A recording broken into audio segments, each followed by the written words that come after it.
Hi, we're here to do the video on a review of Avatar: The Way of Water.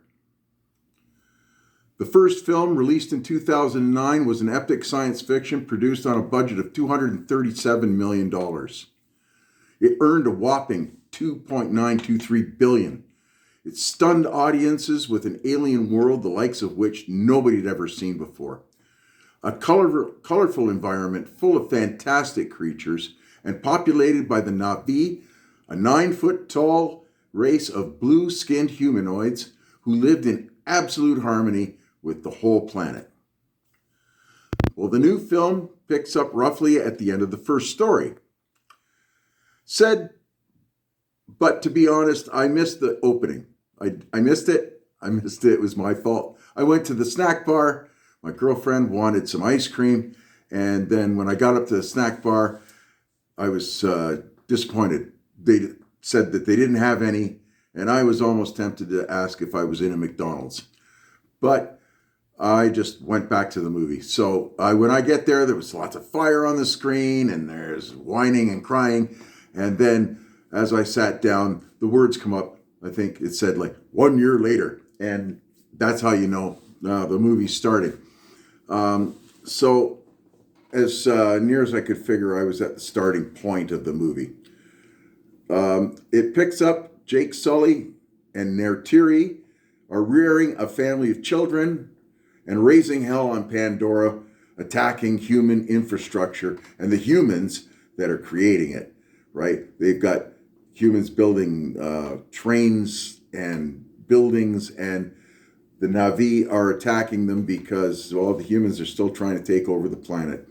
And so Jake and Neytiri's kids, well, they're getting in trouble because, well, frankly, they're kids.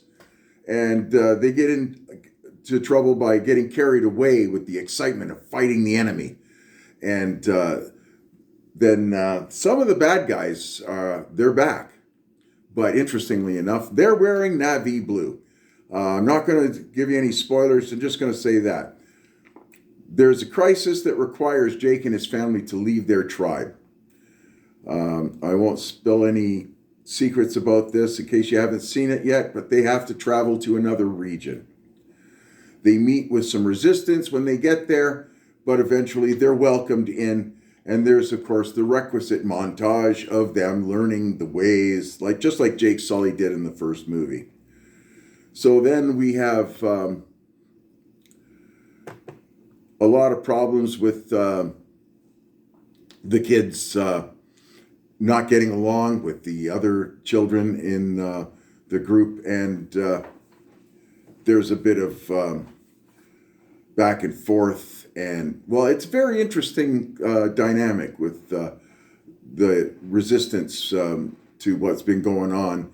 And like I said, well, I'm not going to give you any spoilers. So this time around, there's some controversy connected to the film, though. Last time, everybody loved the film. Nobody said anything bad about it. It was all just a wonderful film, and everybody really enjoyed it. And, well, I did too. And this time around, though, there's some controversy connected to it because, well, it's 2022, I guess.